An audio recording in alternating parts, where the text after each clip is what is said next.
Good morning, everyone. Yes, we're back here in the gym. The car was the end of the day in the shop, so actually I kind of like it. I used to do this all the time when my back was great. Did tons of workouts. Did love doing it. But, we're gonna, we keep moving no matter what. Like I always say at the end, be healthy, be active. That's the most important thing in life, really. As long as you have your body and mind, you can do just about anything. You put your mind to. So, question I get asked a lot, and I saw it in the thread, and I figured I'll go into that one, is what was your worst title? What was the one that performed the worst, and all that kind of stuff over the years? That's a tough question, because they all had their good and bad side. And what do you want to talk about the worst? The worst in terms of just financially, or the worst in terms of people, sales volume-wise, profit-wise? That's hard to say. Because there's titles that we sold a ton of units, but we didn't actually make a lot of money on them because they were just too expensive. A title that actually the other thing too is what I call the fan titles.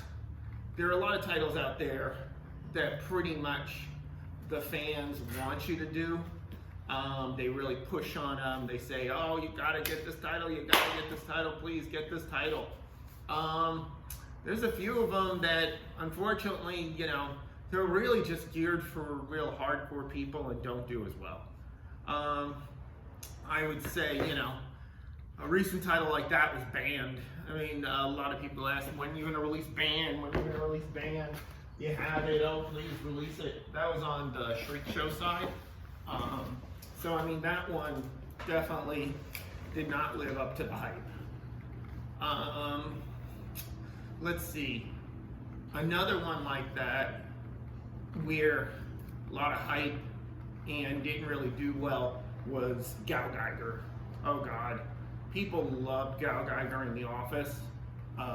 It was something like, it was really a favorite because it was those, what do they call them, hero titles or whatever, and it just didn't perform. And the thing about that, as opposed to Banned, yes, has not performed and not really done much of anything, is that with Banned, that title didn't cost a lot. Gal Geiger, on the other hand, that was an expensive title. That was something where you got a lot of episodes. We started dubbing them, did not do well. We switched, we did a box, all the special packaging. No, we did sell some units, don't get me wrong. The hardcore people don't let you down, they do buy it. So, that's that, but the thing is, there just wasn't enough of them, and it didn't cross over into more of a just common, everybody kind of title. Another title like that was Bakuman. Oh God, that title. Again, another one. That one wasn't so much a fan title. That was more just, we really thought that title would have a bit more legs to it.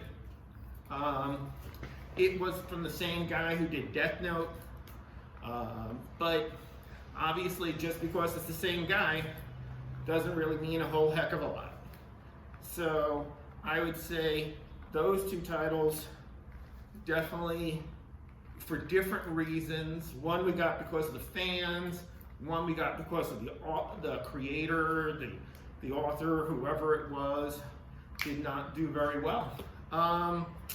So that's the way the cookie crumbles. So I would say, from a cash standpoint, from a profit standpoint, I would say probably the worst title in MB history was definitely Bakuman. No, Gal Geiger, sorry. Both of those kind of even out. The funny thing was, we kind of canceled the deal on Bakuman before we paid for the rest of it, so that didn't hurt us as much. Gallagher on the other hand, we paid for all those episodes. We paid for the dub of those initial ones.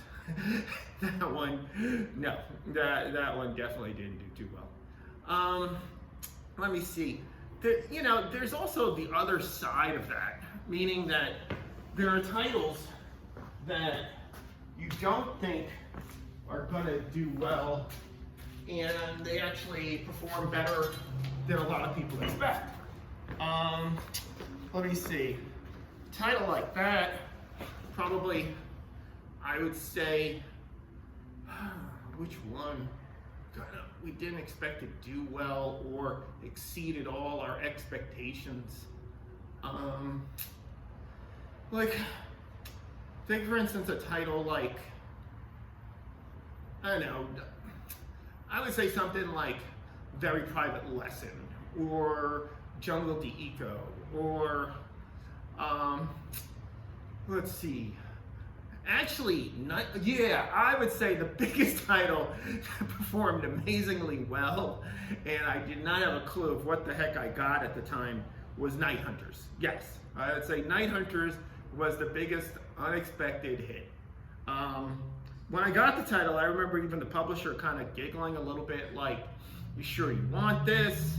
It's, it's not the, and I go, yeah, I think we could do okay with it. I had no clue what it was or what. I thought it had a very cool cover, and we needed content, and I thought it could do okay. But lo and behold, the thing actually really did very well. I was actually very surprised and very happy how well both seasons of Night Hunters. See, titles like Ray Earth, Kenshin, Berserk, Voltron, those all we knew were going to go through the roof. The same thing on the other side, titles like Versus, and when we did the trailer on Machine Girl, all those ones you knew were going to be huge hits. But it's always nice to have that surprise hit. And back then, the other thing too is people, like I said, it was before the internet, it was before that, they were just hungry for content. They wanted to see stuff. Night Hunters was very different than a lot of stuff out there. And, it was nice to have that kind of hit. Gallagher, on the other hand, it came at the worst time for us too. Gallagher, Bakuman. They came at a time when Media Blasters was already having some trouble. We hadn't had a big hit in a while. We were hoping for some good things here, but it didn't happen. So that's life. It'll go on, and this will segue me into two different subjects. One is about the whole fan thing. You got Kamen Rider that we're supposed to be releasing, and we'll go into more detail about that. If I have to get another text or another Twitter tweet or whatever about Kamen Rider being the fan title and all that kind of thing. Then the other part of it is talk about a title like Berserk. Berserk was interesting in that when the publisher came to us, they actually almost were trying to convince us not to do it, simply because they said, look, there's no animation here. They were friends. The acquisition person and the publisher were friends from my company. And the whole thing was that they said, look, there's no animation. And it just, but, lo and behold, that title was, huge. So I'll go into two different stories later. Till then, everyone be safe. Everyone be active as you can.